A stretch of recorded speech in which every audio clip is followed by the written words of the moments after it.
কালকে যে কাপড়গুলো ধুয়ে দিয়েছিলাম সেগুলো কালকে ঠিকমতো শুকায়নি। কালকে তো হচ্ছে সেরকম রোদ ছিল না, সারাদিন বৃষ্টিই ছিল, তো কাপড়গুলো তো সেরকম শুকায়নি। তো আজকে সকাল সকাল কাপড়গুলো শুকোতে দিচ্ছি, আর ঠিকমতো কিন্তু আজকে রোদও ওঠেনি। তো যেহেতু জামা কাপড়গুলো ভিজে আছে তো শুকোতে তো দিতেই হবে, তো ভাবলাম যে থাক, একটু হাওয়া উঠলে তো শুকে যাবে। তারপরে উঠানটা ঝাড় দিয়ে এদিকে আবার দেখলাম ঘরে এসে যে কিছু জামা কাপড় আবার আছে, তো সেগুলোও শুকোতে দিচ্ছি।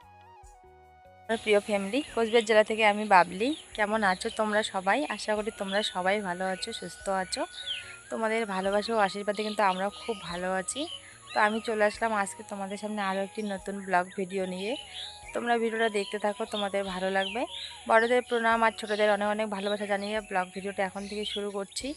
আর বন্ধুরা, যারা যারা এখনও পর্যন্ত চ্যানেলটি সাবস্ক্রাইব করোনি, তো প্লিজ চ্যানেলটিকে সাবস্ক্রাইব করে দিয়ে পাশে থাকবে, যাতে নতুন নতুন ভিডিও আপলোড দেওয়ার সাথে সাথে তো সবার প্রথমে পৌঁছে যায় তোমাদের কাছে। তোমরা সবাই সাবস্ক্রাইব করে দেবে চ্যানেলটা।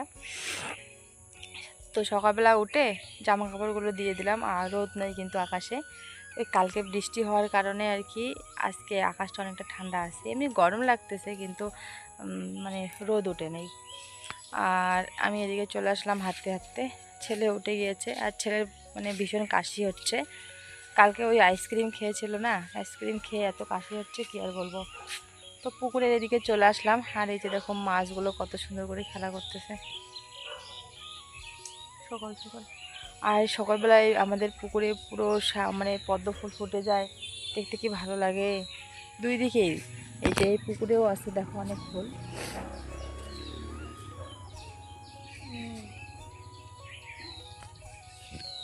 আর এই যে আমার ছেলেকে চুন লাগিয়ে দিছি গলায়, প্রচণ্ড কাশি হচ্ছে। তো রান্না বান্না করে তারপরে দেখি ওকে যদি ডক্টরের কাছে নিয়ে যাই যাবো, না হলে নিজে ওষুধ বানিয়ে ওকে খাওয়াবো।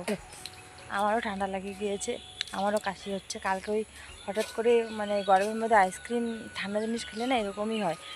তো এর জন্য আমি আমার বাড়ির ফ্রিজটা চালাই না। ফ্রিজটার মধ্যে কি বলবো, অনেক কিছু রেখে দিয়েছি, ফ্রিজটা এর জন্যই চালাচ্ছি না। ফ্রিজের জল খেলেই আমাদের অবস্থা মানে কি বলবো। তো চলো, এখনও ঝাড় দেওয়া বাকি আছে, শুধু উঠানটা ঝাড় দিয়েছি, এখনও এই দিকটা ঝাড় দেওয়া হয়নি, রাস্তার দিকটা। তো এখন রাস্তার দিকটা ঝাড় দেবো, তারপরে এখনও অনেক বাদ বাকি কাজ আছে। চলো দেখতে থাকো, অনেক ভালো লাগবে। চলো। আর আমাদের গ্রামের পরিবেশটা কিন্তু খুব ভালো, হয়ে যায় দেখো খোলা মাঠ। আর এর আগে তো তোমাদেরকে বলেছিলাম আমাদের ঘর ভাঙা হয়েছে, এই বাবার ঘরটা। কিন্তু এই যে এখানে ইটগুলো আমরা এরকম করে ইটগুলো ঢেকে রেখে দিয়েছি, তার মানে বর্ষার দিন আর কি, যাতে নষ্ট হয়ে না যায়। নষ্ট বলতে ওই শ্যাওলাগুলো ধরে। আর ওই যে ওইদিকে কিন্তু ওইদিকেও অনেক ইট আছে, এদিকেও অনেক ইট আছে, ওইদিকে অনেক ইট আছে। বাবার ঘরটা ভাঙা হয়েছে কিন্তু এখনও ঘরে হাত লাগানো হচ্ছে না, সবাই ব্যস্ত, তাই আর বর্ষার দিন হয়তো লাগাবে না। আর যে আমাদের গ্রামের পরিবেশটা কেমন দেখো, তোমাদের দেখাই, খুব সুন্দর, পুরো সবুজে ভরা আমাদের গ্রাম। আমাদের বাড়ির এই পাশটা কিন্তু আর কোনো বাড়ি নেই। হ্যাঁ, এই যে আমাদের গরু দুইটা, গরু। চলো কাজ করব এখন। আর এই যে কি সুন্দর হাওয়া আসতেছে, বেশ ভালোই লাগতেছে হাওয়াটা। অবশ্য রোদ নেই, এরকম আকাশ থাকলে অনেক ভালো লাগে। চলো কাজে যাবো এখন, শোনা আসো। সকালবেলা একটু হাঁটাহাঁটি করে এদিকে চলে আসলাম বাইরের দিকটা ঝাড় দিতে। আর ছেলেকে বলতেছি যে ব্রাশ করে মুখ ধুয়ে বই নিয়ে বসো, আর ছেলে তো আমার কথা কিছুতেই শুনতেছে না। তো ওকে একটু এদিকে রাগ দেখিয়ে দিলাম যে তাড়াতাড়ি যাও, ব্রাশ করো আর মুখটা ধুয়ে নাও, কিন্তু সে তো কথাই শুনতেছে না আমার। এদিকে আবারও চলে আসলো, মানে আমাকে ছেলে যেন কিছু করতেই পারে না, এমন একটা পরিস্থিতি ওর। তো ঝাড় দেওয়া কমপ্লিট করে এখন যাব রান্নাঘরে। রান্নাঘরে ওই যে কালকে যে নিয়ে আসছিলাম ওই ইসেতে পাতানোর জন্য, যে ওই সেটা, তো ওটা এখন পাতবো আর কি। আর এই টেবিলটা ছিল দোকানের, তো ওখানে না প্লাইবোর্ড লাগানো আছে, তো ওই প্লাইবোর্ডটা মানে কালো কালো কালো হয়ে গিয়েছে। তো ভাবলাম যে একটা যদি এখানে কিছু পেতে দেয় আর কি, বেশ ভালোই লাগবে। তো কালকে যে নিয়ে আসছিলাম, তো এদিকে পেতে দিচ্ছি, কিন্তু এইটার মানে এইটার মাপে টেবিলটা আমার অনেকটা বড় হয়ে গিয়েছে। তো এরকম করে পেতে দিয়ে কিন্তু বেশ দারুণই লাগতেছে এখন দেখতে। তারপর চান টান করে চলে আসলাম রান্নাঘরে, আর বাসনগুলো কিন্তু আমি মেজে নিয়েছি। তো যেহেতু সকাল সকাল আমাদের রান্না মানে ভাত লাগে, তাই এদিকে ভাত আর ডাল বসিয়ে দিব। তারপর এদিকে বাদ বাকি আরও অনেক কাজ আছে। সকালবেলা তো অনেক কাজেই থাকে, সমস্ত কাজ আমাদের করতে লাগে। তো আজকে রান্না করব ভাত আর মুগ ডাল। তো মুগ ডালটা আমি একবারে ভাজা করে নিয়ে জল ঢেলে দিচ্ছি।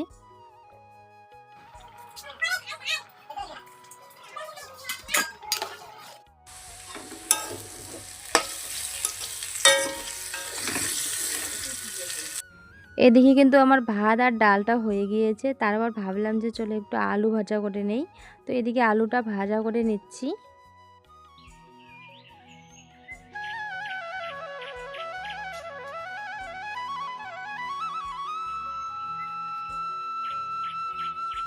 সমস্ত রান্না বান্না করে তারপর চলে আসলাম ঘরে। এদিকে ঘরটাকে সুন্দর করে গুছিয়ে নিলাম।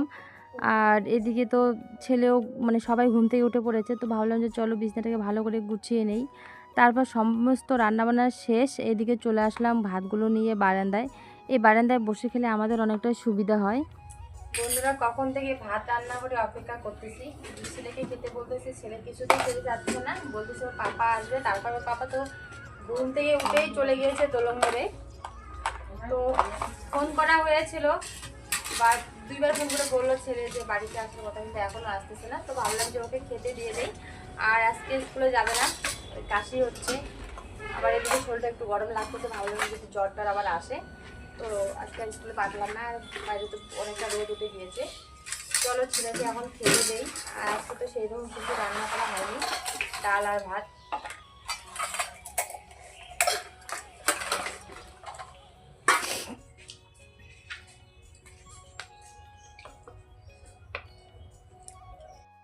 তো এদিকে তো ছেলে খেয়ে নিল অনেকক্ষণ বলার পর, আর এদিকে চলে আসলো ওর পাপা। তো ছেলের পাপা এসে আমাকে বলতেছে যে কি রান্না করেছো। তো আমি তো বললাম যে ডাল আর আলু ভাজা। এখন ও বলতেছে যে ওখানে মাছ মারবে ডিগিতে। তো একটুখানি ওকে ওই আঠাটা বানিয়ে দিলাম। আর এই যে দেখো আমাদের চাল কুমড়ো হয়েছে আমাদের গাছে, এর আগেও অনেকটা হয়েছে, তোমাদের সঙ্গে সেরকমটা শেয়ার করা হয়নি। আর এই যে দেখো আমাদের ডিগিতে কিন্তু চলেও আসলো মাছ মারতে। আর আমাদের দিঘিতে কিন্তু প্রচুর মাছ আছে, কিন্তু মাছগুলো এখনও সেরকম বড় বড় হয়নি, অনেকটাই ছোট। আর মাছগুলোকে দেখে মনে হচ্ছে যে গিয়ে মনে হাত দিয়ে ধরি, কিন্তু অতটাও সহজ না। অনেকক্ষণ থেকে ট্রাই করতেছে, কিন্তু মাছ কিছুতেই আসতেছে না, মানে উঠতেছে না। তো আমাকে বললো যে একটু খাবার নিয়ে আসতে। তো আমাকে অল্প একটু আনতে বলেছিল, আর আমি এখানে অনেকগুলো এনে দিয়েছি, পুরো 1 কাপ এনে দিয়েছি। তো সেটাই বর এখানে আমাকে বলতেছে। তো ভাবলাম যে চলো যখন এনেই ফেলেছি আমার হাতে দিয়ে দাও। তো এখানে আমার হাতে দিয়ে দিচ্ছে। আর মাছ টাছ মেরে তারপর দোকানে যাবে, অনেকটা হাতে অতটা সময়ও নেই। আর এরকম করে মাছ মারা দেখতে কিন্তু বেশ আমার ভালোই লাগে। অনেকক্ষণ চেষ্টা করার পর দেখো একটা মাছ উঠলো। তবুও দেখো মাছটা এখন চলে যাবে। কত কষ্ট করার পর এই একটা মাছ উঠলো। এই যে দেখো লাফ দিয়ে চলে যাচ্ছে। এই যে দেখো বড়শিতে করে তো মাছ উঠলো না, শুধু এখানে 3টা মাছ পেয়েছে এই যে। তাই হচ্ছে বড়মশাই এদিকে জাল নিয়ে আসলো, জাল বসাচ্ছে এখন। আর এই 3টা মাছে তো আমাদের হবে না, ওই দোকানের ছেলেগুলোর জন্য তো মাছ পাঠিয়ে দিতে হবে। তাই জালটা বসাচ্ছে। আর অনেকক্ষণ থেকে ট্রাই করতেছে, কিন্তু মাছটা উঠতেছে না। আর মাছটা কিন্তু পুকুরে আছে, মানে উঠতেছে না।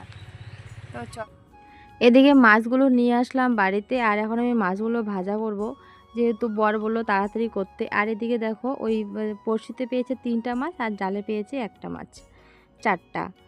আরও জালটা বসিয়েছে, আরও উঠলে এখন পরে ভেজে নেব, মানে পরে ভালো করে ভেজে নেব। আর এখন যেহেতু সময় নেই, ও বললো যে তাড়াতাড়ি এগুলোই করে দিতে। তো এগুলো এদিকে এরকম করে বেছে নিচ্ছি মাছগুলো। আর আমি কিন্তু এরকম করে মাছ পরিষ্কার করি। তো আমি তো মাছ বেচতেছিলাম, হঠাৎ করে এদিকে বৃষ্টিও চলে আসলো। এই যে জামাগুলো যে শুকোতে দিয়েছিলাম সকালবেলা, এগুলো এখন ঘরে তুলে রাখবো।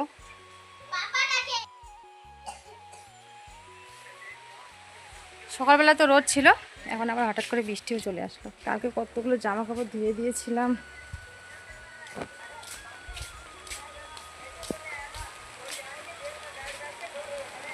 তাড়াহুড়ো করে তো জামা কাপড়গুলো ঘরে রেখে দিলাম। আর এদিকে দেখো কি শব্দ হচ্ছে, মানে এত পরিমাণে বৃষ্টি আসতেছে কি আর বলবো। তো আমি তো সবগুলো মাছ বেছে নিয়েছি, শুধু একটা মাছ আছে, একটা মাছ বেছে ধুয়ে নিয়ে ঘরে গিয়ে ভাজা করি ততক্ষণ বৃষ্টিটা আসুক।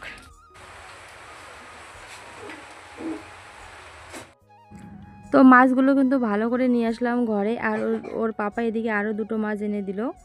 তো এদিকে কড়াই বসিয়ে দিয়েছি আর মাছগুলোকে এখন সুন্দর করে লবণ হলুদ মাখিয়ে নেব।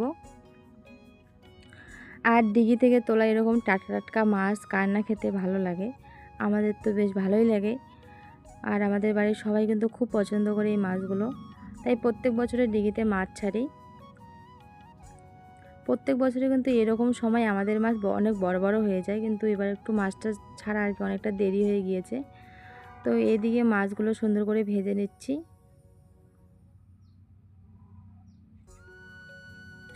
আর মাছের সাইজটা কিন্তু এখনও অনেক ছোট।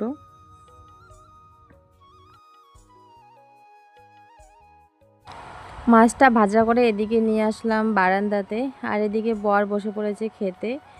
তো বরকে এদিকে খেতে দিয়েছি। আর ওদিকে হচ্ছে ওই ছেলেদের জন্য, দোকানের যে ছেলেগুলো ওদের জন্য ভাতটা এদিকে বেড়ে দিলাম টিফিন বাটিতে। আর এদিকে আমার জন্য আমি বেড়ে নিয়েছি। যেহেতু আমাদের সকালবেলা ভাত খাওয়ার অভ্যেস, মানে সকাল সকাল আমাদের খিদে পেয়ে যায়, তাই সকালবেলাটা আমরা ভাতেই খাই। আর এদিকে ওদের জন্য রেডি করে দিলাম। এদিকে বড় রেডি হচ্ছে, এখন চলে যাবে। আর এদিকে আমি খেয়ে নিচ্ছি, আর ছেলে তো আগেই খেয়ে নিয়েছে। আর আমার ছেলের এটা অভ্যেস, আমার হাতে না খেলে যেন ওর মনে পেটেই ভরে না। অ্যাকচুয়ালি আমার ছেলের কথা কি বলবো, আমরাই তো ছোটোবেলায় এরকম ছিলাম যে মার হাতে না খেলে যেন আমার পেটেই ভরতো না। এখন আমার বাচ্চাও সেম আমার মতোই হয়ে গিয়েছে এদিকে। আর এদিকে কিছু জামা কাপড় ছিল, সেগুলো ধুয়ে দিচ্ছি। আর এদিকে দেখো আজকে আমাদের বাড়িতে সার্ভে আসছে, তো এদিকে সার্ভের জন্য ওই কথা বলতেছিলাম। আর আমি তো এদিকে বসেই আছি। তারপর ওরা চলে গেল সার্ভে টার্ভে করে। আমি এদিকে উঠানটা একটু ঝাড় দিয়ে দিচ্ছি। আর আজকে বারবার ঝিরিঝিরি করে বৃষ্টি আসতেছে, আর জামা কাপড়গুলো ঘরে রাখতেছি আবার শুকোতে দিচ্ছি। এদিকে আবার ছেলে নাকি মাথা ব্যথা করতেছে, তো মাথাটা একটু টিপে দিচ্ছি। বন্ধুরা, চলে আসলাম বিকেলবেলা তোমাদের সামনে। তো দুপুরবেলা তো ওই যে সমস্ত কাজবাজ করে ওকে নিয়ে একটু ওই শুয়েছিলাম। আজকেও হঠাৎ করে তো কাশি হচ্ছে কালকে থেকে। তারপরে যে রেডি হয়ে বেরিয়ে পড়লাম, ডক্টরের কাছে নিয়ে যাচ্ছি।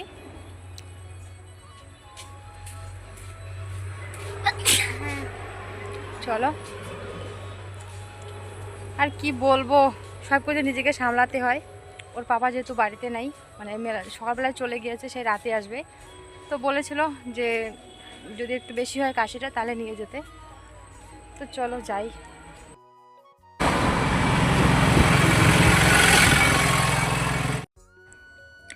অনেকক্ষণ বসে থাকার পর এইমাত্র ডক্টরবাবু আসলেন। আর এই ডক্টরবাবুর ওষুধ খেলে, মানে অল্প একটু ওষুধ খেলে কিন্তু আমার ছেলের জ্বর হোক বা কাশি হোক সেরে যায়। ছোটোবেলায় একবার জ্বর হয়েছিল, এই দাদার ওষুধ খেয়েই কিন্তু আমার ছেলে ভালো হয়েছে। সেই ছোটোবেলা থেকেই এই দাদাকেই দেখাই। আর এই দাদা কিন্তু খুবই ভালো ওষুধ দেয়, মানে আমার ছেলের তো খুব মানে মানে কাজে লাগে আর কি, একটু খাওয়ালেই সেরে যায়। তারপরে ছেলে খাবে মোমো আর খাবে চাউমিন। তো এদিকে চলে আসলাম, ওকে মোমো আর চাউমিন খাওয়াচ্ছি। আর রাতে তো ভাত খাবে না। আর এদিকে দেখো আকাশটা এতটা খারাপ করেছে।